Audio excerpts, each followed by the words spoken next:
तर आता थोडक्यात रिव्हिजन बघूया. 2 दिवस जे झालेलं आहे त्याचा भावभाषण होऊन जाईल हां, आणि त्यानंतर मग पुढे विषय जाऊया.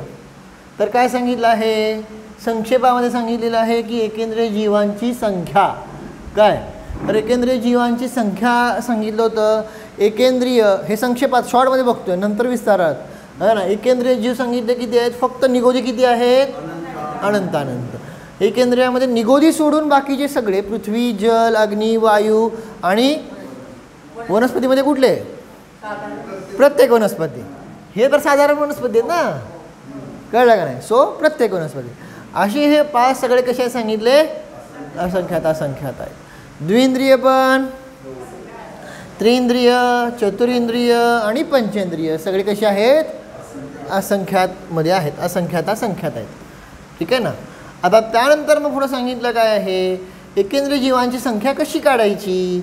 तर सामान्य सांगितलं काय आहे, एकेंद्रिय जीव सगळी संसार राशीमधून काय करायचं, त्रस जीव वजा करायचे. समजतं ना, सोपं आहे ना. त्यामुळे काय आले, सगळे एकेंद्रिय.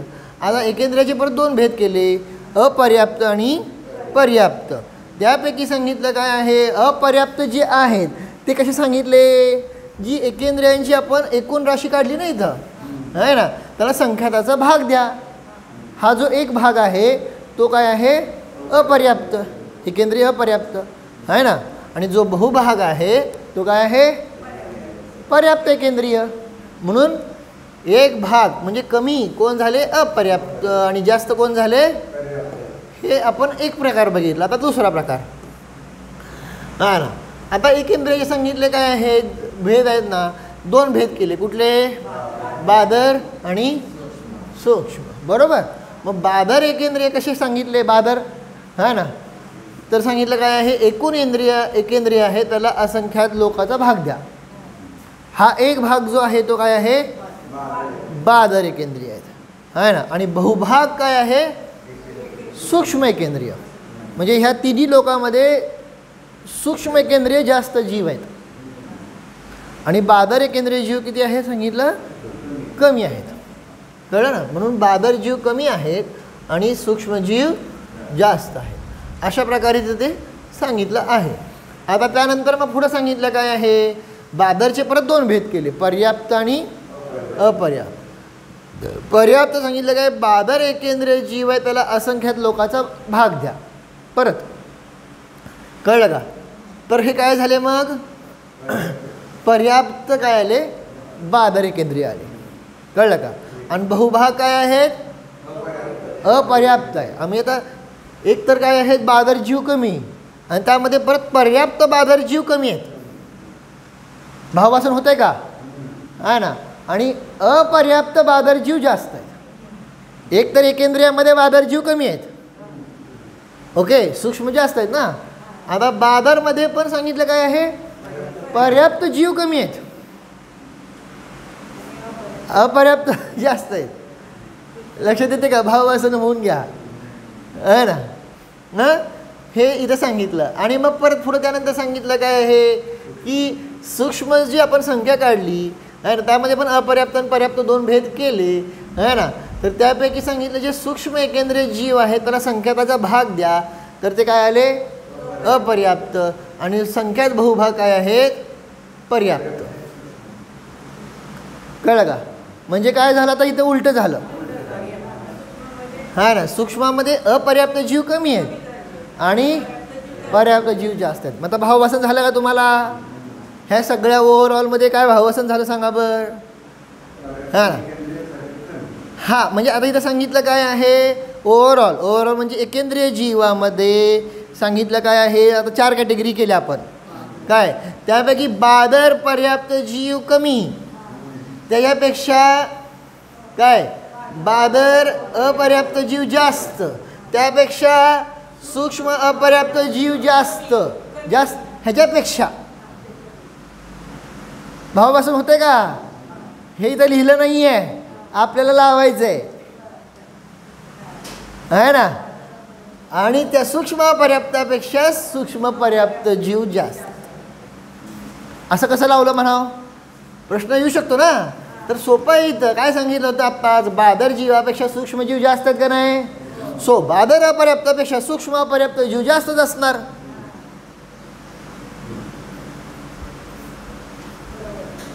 भावपसंत झालं का नाही आता. हां लक्षात आलं का नाही. हे इथं लिहिलेलं नाही आहे पण आपल्याला लावायचं आहे. कशाच्या आधारे सांगितलं ते. हां कारण ऑलरेडी बादरची संख्याच कमी आहे. एक भाग आहे फक्त आणि बहुभाग सूक्ष्मची आहे. हां त्या सूक्ष्मामधला एक भाग जो आहे तो अपर्याप्त आहे. कळलं का नाही. म्हणून मी आत्ता सांगितलं की बादरपेक्षा पर्याप्त, बादर पर्याप्तापेक्षा बादर अपर्याप्त जास्त आणि बादर अपर्याप्तापेक्षा सूक्ष्म अपर्याप्त आणि सूक्ष्म अपर्याप्तापेक्षा. हे इथं भले नाही लिहिलं पण आपण असं लावायचं आहे. क्लिअर झालं का आता. कळलं का. हे असं हा फायदा आहे 8:45 आल्याचा. हे असलं काही कळत नाही मग. चला समजलं. ओके पुढं. आता हे आपण बघितलं. आता हां तर जीवांची संख्या सांगतायत. आता ह्यामध्ये पण काय सांगितलं होतं, जगत प्रत काल सांगितलेलं आहे 7/7 राजू. बरोबर का नाही. जगत समजलं का नाही. जगत म्हणजे लोक आहे का नाही. त्यामुळे 7/7 घेतला. प्रतर म्हणजे स्क्वेअर स्क्वेअर. बरोबर का नाही. मग 49 राजूमध्ये आकाशांचे प्रदेश भयानक मोठे झाले आहे का नाही. असंख्यात आले. कळलं. असंख्यात असंख्यात आले जगत प्रतरमध्ये. हां ना म्हणजे त्यामुळे ही संख्या खूप मोठी झाली आहे ना. आणि त्यापुढं प्रतरांगुल ही संख्या खूप छोटी आहे. एक सामान्य सांगायचं म्हणलं तर ही समजा 1 करोड असेल तर ही 10च सामान्य हो. आपलं मी तुम्हाला भावभाषण करून द्यायचं म्हणून सांगतो. तिथं तसं काही लिहिलं नाही आहे. मी तुम्हाला एक भावभाषण करून देतो आहे. कारण ही जगत प्रतर ही संख्या खूप मोठी आहे ह्याच्या मानानं. प्रतरांगुल केवढा केवढा, जगत प्रतर केवढा, किती पसरलं आहे ते. भावभाषण होतं का नाही आहे ना. तर अशा प्रकारे जर सांगितलं जगत प्रतर भागिले प्रतरांगुल भागिले असंख्यात हे एकूण 23 जीव बघितले. आणि परत प्रत्येकाचे सांगितलं द्विंद्रिय त्रिंद्रिय चतुर्ंद्रिय पंचेंद्रिय हे सुद्धा कसे सांगितले होते एवढेच आहेत. जगत प्रतर भागिले प्रतरांगुल भागिले असंख्यात आहे का नाही. परंतु सगळ्यांमध्ये सांगितलं होतं ना भागाहार वेगळा आहे ना. सो म्हणून सांगितलं होतं की द्विंद्रिय जीव जास्त आहेत त्यापेक्षा कळलं का. भावापासून होतं आहे का नाही. मी थोडासा उलटा प्रश्न विचारणार आहे ना थोडासा. आता काय बरं. आता आपण हे एवढे बघितले का नाही. मग ह्याच्यामध्ये जर बघितलं इंद्रियांच्या अपेक्षेने तर सगळ्यात कमी कोण आहेत. बरोबर. आणि सगळ्यात जास्त त्रसामध्ये द्विइंद्रिय आहे. पण एकेंद्रिय जर घेतले तर कुठले सगळ्यात जास्त कोण आहेत. हां म्हणून म्हणलं तुम्ही काय उत्तर देता हे महत्त्वाचं आहे. कळलं का. आत्ता सांगितले सगळ्यात जास्त इथे कॅटेगरी येते है ना. बादर पर्याप्ताच्या खाली कोण सुरू होत आहेत. बादर पर्याप्ताच्या खाली कोण द्विइंद्रिय नाही. कोण येणार. बादर पर्याप्ताच्या खाली पंचेंद्रिय येणार. सगळ्यात कमी आहेत ना.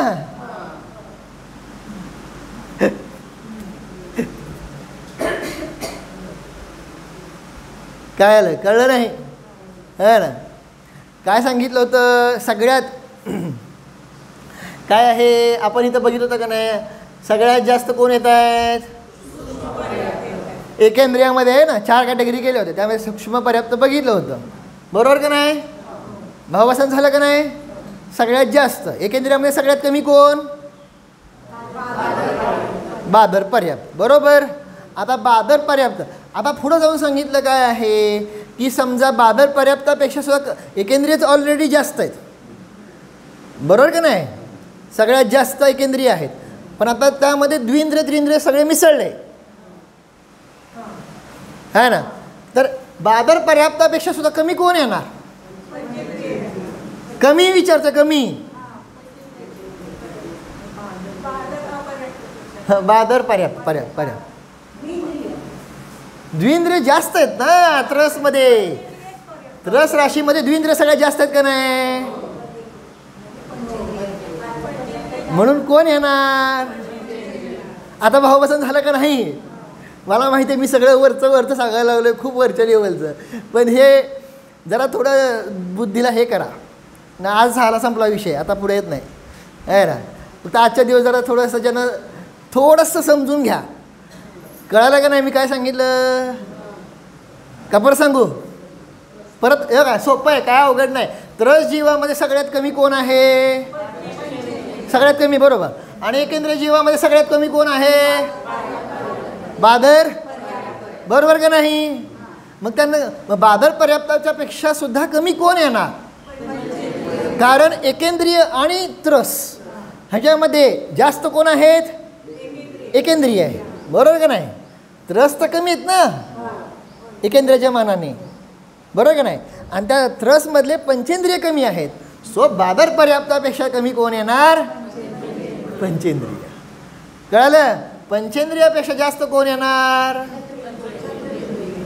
कळलं का नाही? हे असं द्विंद्रिय वगैरे. आणि ह्या द्विंद्रियापेक्षा जास्त जर लावायचं म्हणलं तर कोण येणार आहेत?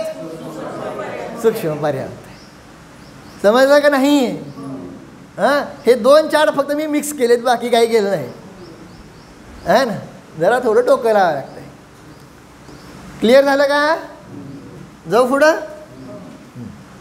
मग आता त्यानंतर आपण काल गणित बघितलं होतं. कालचं गणित परत सांगायचं आहे का? हां, सांगू दे. बरं सांग. काय नाही अवघड, पण आता ते विचारेल, येस म्हणायचं. हां, काय सांगितलं होतं बघा. आता हे सांगितलं आहे तुम्हाला आहे ना. समजा संख्या काय केलेली आहे? 1000 आहे, त्याला 5ने भागलं, उत्तर किती आलंय? 200 काय आला? हां, एक मग बहुभाग काढायचा असेल तर नॉर्मली आपण काय करतो? 1000मधून 200 कमी करतो, शिल्लक राहिलेला काय येतोय? एवढं तर समजतं का नाही? हा तर नॉर्मल प्रोसेस आहे, ही पहिली प्रोसेस. आणि जी दुसरी प्रोसेस आहे जी आचार्यांनी सांगितली ती काय सांगितली?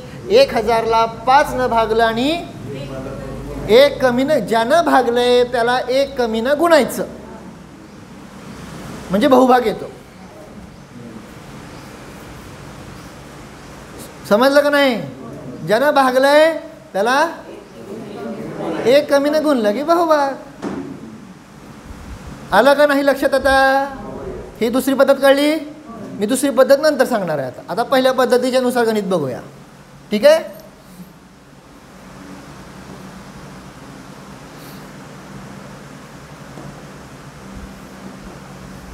हां, बघा आता काय आहे? समजा मांडली एकूण त्रस राशी. अरे काय करावं? हां, एकूण त्रस राशी. ओके, एकूण त्रस राशी किती मांडलेली आपण? आता मानली आहे उदाहरण समजण्यासाठी. किती? 256. आणि आवलीचा असंख्यात्व भाग किती मांडला? है ना, असं मांडलंय. ओके, मग आता त्या 256ला काय केलं आपण? आवलीच्या असंख्यात्व भागानं भाग दिलं, काय आलं? 64 काय आला? हे महत्वाचं आहे. एक भाग आला की तो बाजूला ठेवायचा. आता काय काढायचं आपल्याला? बहुभाग. बहुभागाचं पहिली पद्धत सांगितली ना, 256 वजा 64, उत्तर किती आलं? बरोबर. मग हे 192 जे उत्तर आलं ते चौघामध्ये समान वाटून द्या म्हणून सांगितलं. ही वाटणी कळली की नाही? हां, सो 192ला 4ने भागलेलं आहे, उत्तर आलंय 48. मग 48 द्विइंद्रियाला दिले, 48 त्रिइंद्रियाला दिले, 48 बोला की 48. हां, मला जरा गॅप मिळतोय तेवढा. नाही खरं, अहो ते वाचताना एवढं गॅप नाही, बोलताना कंटिन्यू बोलायला लागतं आहे का नाही? तिथं कसं श्लोक अर्थ जरा काय तर गॅप पडायचा. चला मग काय झालं आता? लक्षात आलं काय? तर हां आता राहिला आपला काय, एक भाग राहिला ना, वर जाणार आहे का, जाणार नाही. आता एक भाग राहिला आहे, वर घेतो जरा. हां तर आता एक भाग हा 64 राहिला होता का नाही. हां ह्या 64ला परत 4ने भागायचं आहे ना. उत्तर किती आलं, हा 16 एक भाग इकडे ठेवायचा आहे. ओके आणि बहुभाग कसा काढणार, 64 वजा 16, उत्तर किती आलं, म्हणजे 48 देऊन टाका द्विइंद्रियाला. जो 64 ठेवला होता त्यातले 48 द्विइंद्रियाला दिले. ओके 48 द्विइंद्रियाला दिले का नाही 64 पैकी. आता सांगितलं काय आहे, परत जे 16 राहिले त्याला परत 4ने भागायचं. ओके है ना. उत्तर किती आलं, 4. हे 4 बाजूला ठेवायचं. 16 वजा 4 केलं किती आलं, हां मग 64 मधले 12 त्रिइंद्रियाला दिले. कळलं का नाही. हां परत जे 4 ठेवले ते ना बाजूला त्याला 4ने भागायचं. उत्तर किती आलं, 1 ठेवून टाकायचं पंचेंद्रियाला आहे ना. आणि 4 मधनं 1 गेला 3 कोणाला देऊन टाकले, चतुरेंद्रियाला, आणि 1 देऊन टाकला, समजलं.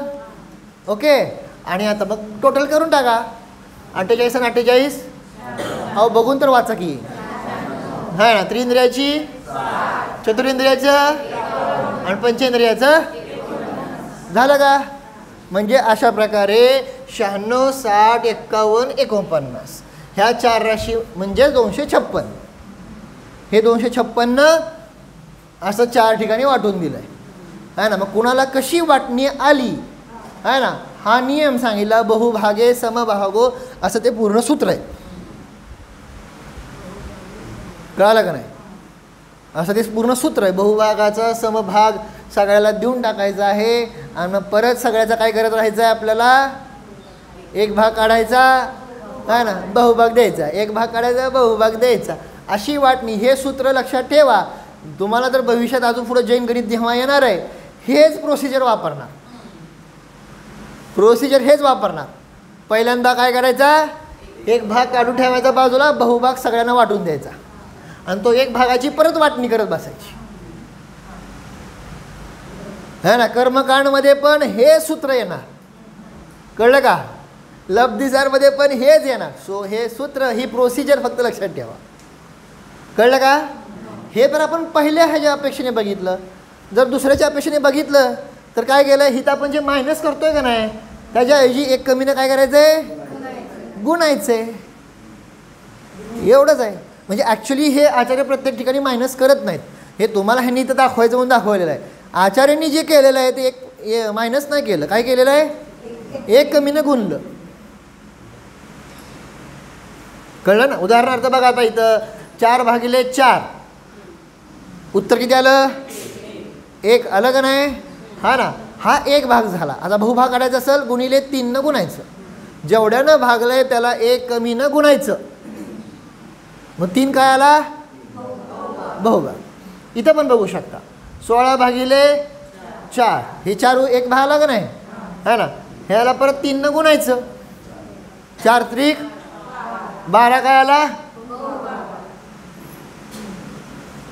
समजलं का नाही. एवढीच प्रोसिजर आहे, बाकी काही सुद्धा नाही. आणि आचार्यांनी हेच केलेलं आहे, मायनस करत बसत नाहीत. कळलं का नाही. आचार्य काय करतायत, फॉर्म्युला एवढाच वापरतायत की 1 कमीनं गुणायचं. एक भाग काढायचा असेल तर नुसतं भागाकार द्यायचा आणि बहुभाग काढायचा असेल तर बोला काय करायचंय. आणि हे लक्षात ठेवा. पुढं आपल्याला येणार आहे, एकदा नाही वारंवार येणार आहे. म्हणून तर मी हे अवघड असताना सुद्धा गणित घेतलं. कारण आत्ता स्किप केलं तर मग पुढची सगळी गणितं नुसती स्किप करत बसायला लागते. सो आता झालं का पक्क सगळ्यांना, क्लिअर झालं का. जाऊ का पुढं. मनातले भाव मनात ठेवू नका.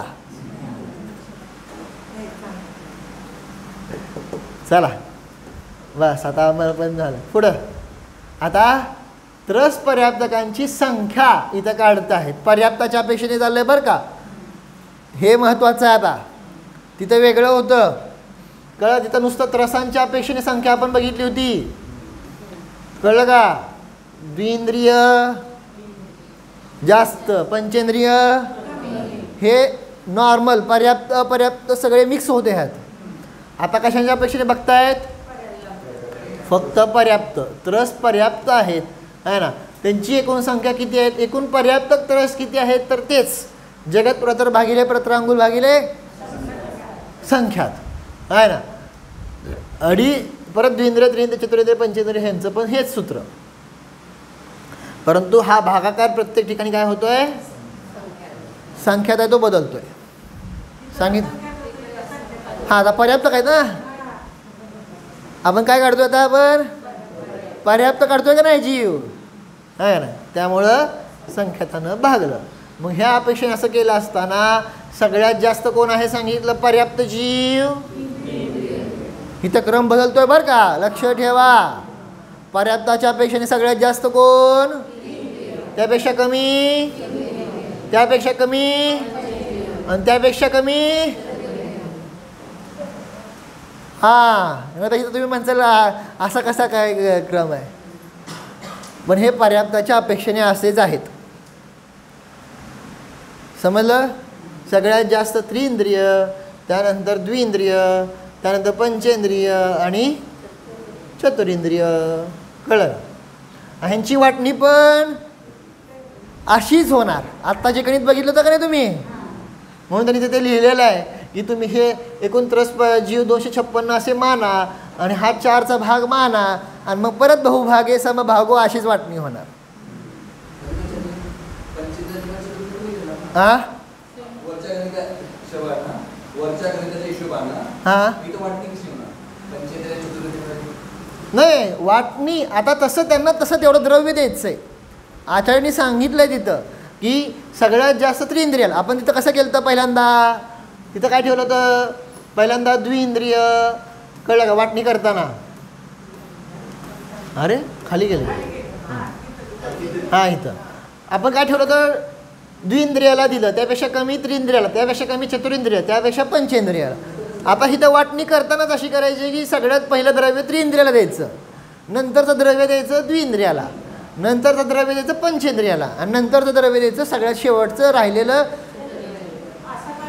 अहो म्हणून तर तिथं सांगितलं ना की अशा प्रकारे त्रिंद्रिय जीव जास्त आहेत. पर्याप्ताच्या अपेक्षेने त्रिंद्रिय जीव जास्त, त्याच्यापेक्षा द्विंद्रिय जास्त, त्यापेक्षा पंचेंद्रिय जास्त आणि त्यापेक्षा चतुरेंद्रिय जास्त. पर्याप्ताच्या अपेक्षेने असं करतं. हां वाटणीमध्ये शेवटचा एक भाग चतुरेंद्रियाला मिळणार आणि सगळ्यात जास्त जी वाटणी ती त्रिंद्रियाला मिळणार. पण ती वाटणी अशीच होणार. हां कळलं का नाही? कारण त्या जीवाची संख्या तशीच आहे ना. कळलं? आता पण असं कसं काय झालं आहे का नाही? ते काय तुमच्या काय ह्याच्यानुसार नाही आहे. जेवढा वस्तूचा स्वभाव आहे ते तसं सांगणार. कळलं ना? तर तुम्ही म्हणाल असं नको बाबा, एकतर एकेंद्रिय द्विंद्रिय असं ओळीनं पाहिजे होतं, नाहीतर पंचेंद्रिय चतुरेंद्रिय असं उलटं पाहिजे होतं आहे का नाही? हे असं काय झालं आहे? तुमच्या ह्याच्यानुसार नाही आहे. तुमच्या काय पाठ कसं केलं आहे त्याच्यानुसार नाही आहे. हां तिथं कोण होते? पर्याप्त आणि अपर्याप्त दोन्ही मिक्स जीव होते. आता इथं कोण जीव आहेत? सगळे फक्त पर्याप्त. त्रसच हां पण फक्त पर्याप्त जीव आहेत. क्रम गणित नाही चुकत. ते सांगितलं काय की जे पर्याप्त जीव आहेत है ना ह्यांची संख्या जी आहे ना स्वभावतः त्रिंद्रियामध्ये जास्त आहे. हां त्यांची पर्याप्ती पूर्ण असलेले जे त्रिंद्रिय आहेत त्यांची जास्त आहे ना. समजलं का नाही? पॉईंट समजला का? द्विंद्रिय तेवढे नाही आहेत पर्याप्त, म्हणून ते हे आले काय आले? कमी आले. जेवढे जसे जीव आहेत ते तसे लावणार ना. आपल्याला काय तुमच्या काय म्हणतात त्याला ह्याच्यानुसार नाही लावणार. समजलं ना? सूत्र नाही वेगळं होत. इथं सांगायला काय अभिप्राय आहे की ह्या जीवांची संख्या जास्त आहे आलं लक्षात. फक्त इथं काय होतं आहे, द्रव्य जेव्हा देणार आपल्याला कॅल्क्युलेशन काढताना, तेव्हा इथं त्रिइंद्रियाला जास्त, त्याच्यापेक्षा कमी, त्यापेक्षा कमी, त्यापेक्षा असं देताना द्रव्यच कमी देणार. आलं का नाही लक्षात. प्रत्येक ठिकाणी सारखी संख्या नाही ना. काय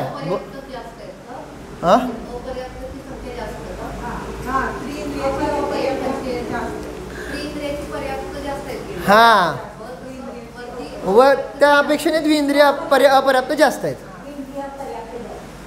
त्यामुळे ते महाग पडले. पण द्विइंद्रिय अपर्याप्त जास्त आणि पर्याप्त कमी म्हणून ते पहिल्यांदा तिथं आले होते. कळलं ना. द्विइंद्रिय इथं जे आहेत ना पहिल्यांदा का आले जास्त, कारण इथं अपर्याप्त जास्त आहे द्विइंद्रियाची. इथं मिक्स आहे ना, पर्याप्त प्लस अपर्याप्त आहे ना, अपर्याप्त. आणि इथं अपर्याप्तांची संख्या जास्त असल्यामुळे द्विइंद्रिय पहिल्यांदा आले. कळलं का. परंतु आता खाली जेव्हा बघायला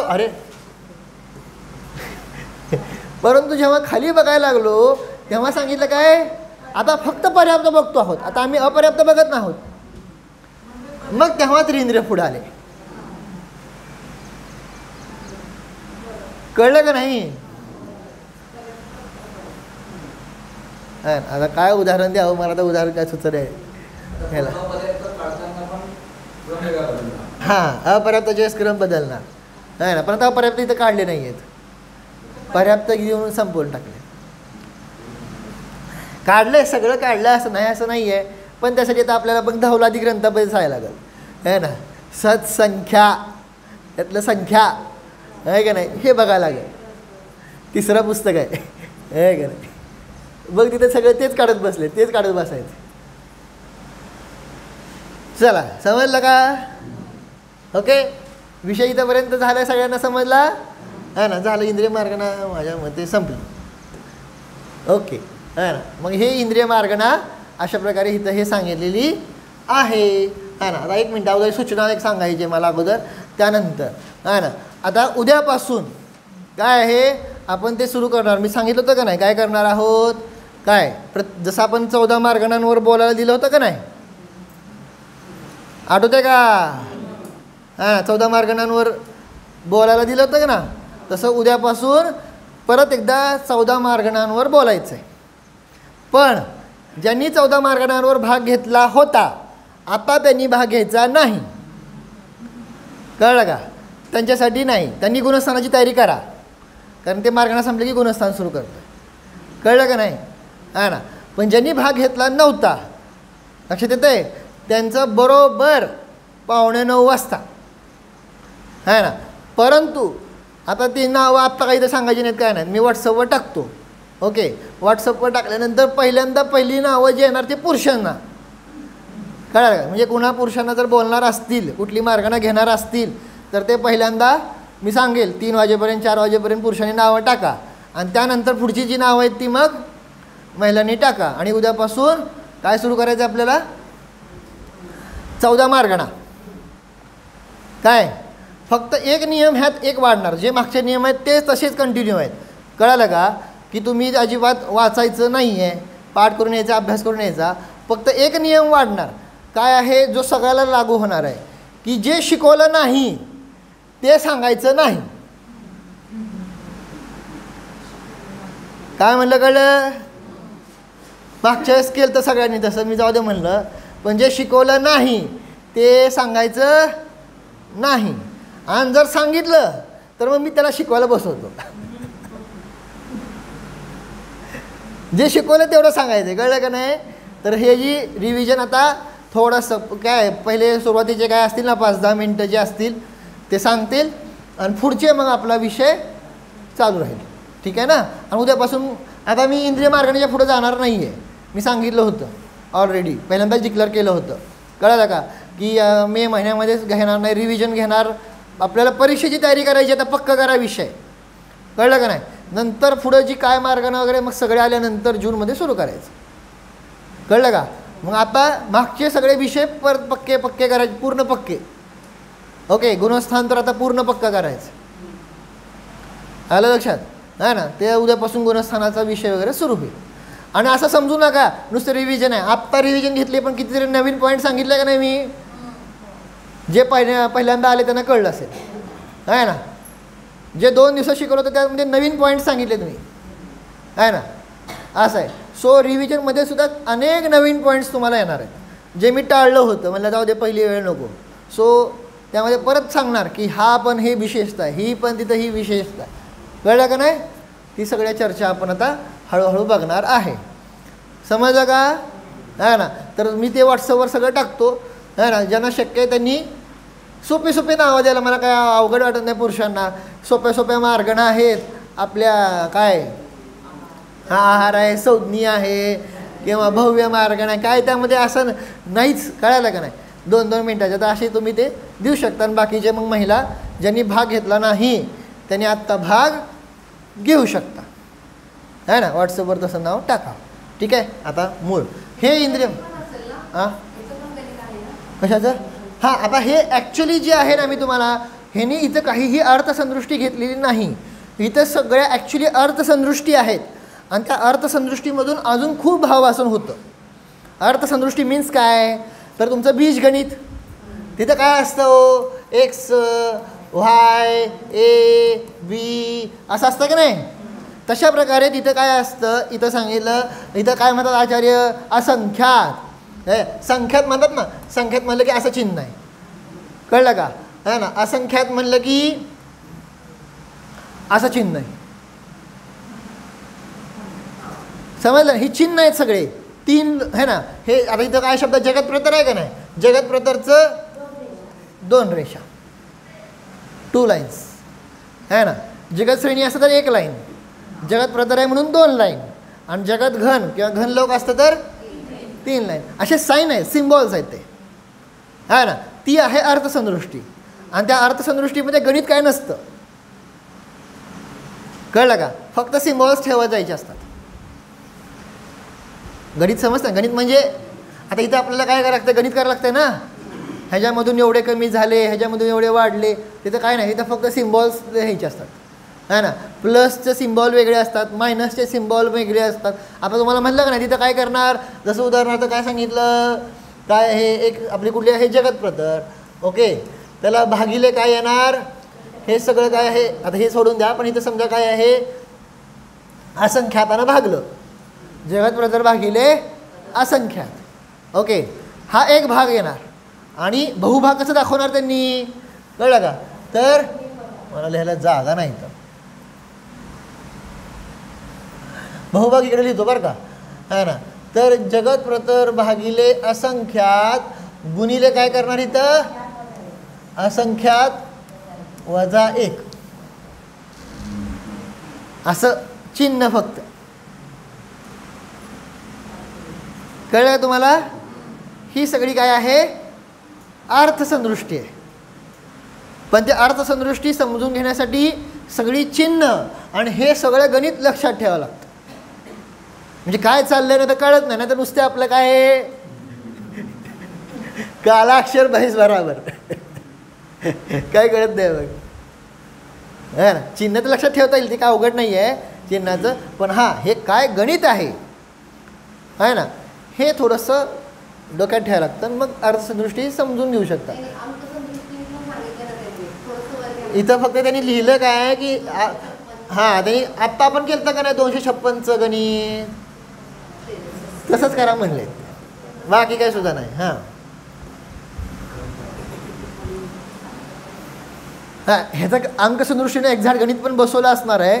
कळलं का. बट आता ते ठीक आहे बघूया अजून. आता ते तुम्हाला समजलं ना काय प्रोसिजर आहे, ते प्रोसेस समजली की नाही. तिथं काय घडतं हे जरा नंतर मी म्हणलं ना, सगळा विषय पहिल्या ह्यात नाही कळणार, नाही तर मग ते काय होईल खूप जड जाईल है ना. आत्ता जेवढं समजलं आहे तेवढं पुष्कळ. परत त्यानंतर अजून जेव्हा तुम्ही ह्याचं पूर्ण अर्थसंदृष्टीच्या माध्यमातून शिकायचं जेव्हा म्हणचाल, कळालं का नाही, पूर्ण होऊ द्या अगोदर ग्रंथ मग त्यानंतर जेव्हा म्हणचाल मग तेव्हा तुम्ही परत शिकू शकता. समजलं आहे क्लिअर. आता उद्याचा दुसरा एक अभ्यास आहे ना. दुसरा अभ्यास काय आहे, इंद्रिय मार्गांना समजून जीवनात काय उपयोग. आहे ना. ह्याचं चिंतन करायचं, कळलं का, आणि व्हॉट्सअपवर टाकायचं. इथं वेळ नाही, इथं सगळं जर करत बसलो तर आपल्याला आहे ना. मी तर ते इंद्रिय मार्गणेचा चार्ट तर दाखवतच आहे. भारताने काढला आहे तर घेऊ आत्ता 2 मिनटात होऊन जाईल. 2 मिनटात. इंद्रिय मार्गणा हां बघा दाखवलं का नाही तर, कळलं का आहे ना. हे इंद्रिय मार्गणा 5 इंद्रिय आहेत ना, आहे ना. कुठले कुठले 5 इंद्रिय आहे ना. एक, अरे बापरे, इंद्रिय मार्गणे स्पर्शेंद्रिय आहे का? असं कसं करायला लागलाय? एकेंद्रिय, द्विइंद्रिय, त्रिइंद्रिय, चतुरेंद्रिय आणि पंचेंद्रिय असे हे 5 भेद झाले. समजलं का नाही आहे ना. आणि पंचेंद्रियाच्या रहित सिद्ध भगवान, बरोबर आहे ना. मग एकेंद्रियाला फक्त स्पर्शेंद्रियचं आहे व्यवहारानं बघितलं तर, ठीक आहे ना. दिसतंय ना सगळ्यांना आहे ना. द्विइंद्रिय जीवांना 2 इंद्रिय आहेत, त्रिइंद्रियांना सगळ्यांना समजतंय का. मग हे सगळं काय आहे? हे व्यवहाराच्या अपेक्षेने आहे, पर्याय दृष्टीच्या अपेक्षेने आहे काय. परंतु ह्याच्या सहित निश्चय दृष्टी काय लावायची? काय सांगितलं का नाही? जीवत्व, अनादि अनंत शुद्ध, पुढं पंचेंद्रिय, 5 इंद्रियाने रहित आणि मोक्ष पर्यायाने देखील रहित असा मी जीव आहे. एकेंद्रियाकडे पाहताना पण अशा शुद्ध दृष्टीने पाहणं. द्विइंद्रिय, त्रिइंद्रिय ह्या सगळ्यामध्ये काय पाहायचं? हे कॉमन जीवत्व पाहायचं आहे, कळलं का. अनादि अनंत शुद्धत्व पाहायचं आहे, समजलं का नाही. आणि तशा प्रकारे स्वतःमध्ये सुद्धा काय पाहायचं आहे आपल्याला? अशा प्रकारे जीवत्व, अनादि अनंत शुद्धत्व पाहायचं आहे. हा इंद्रिय मार्गणा समजून फायदा होतो. अजून काय काय फायदा होतो हे उद्याच्याला सांगतो, ठीक आहे ना.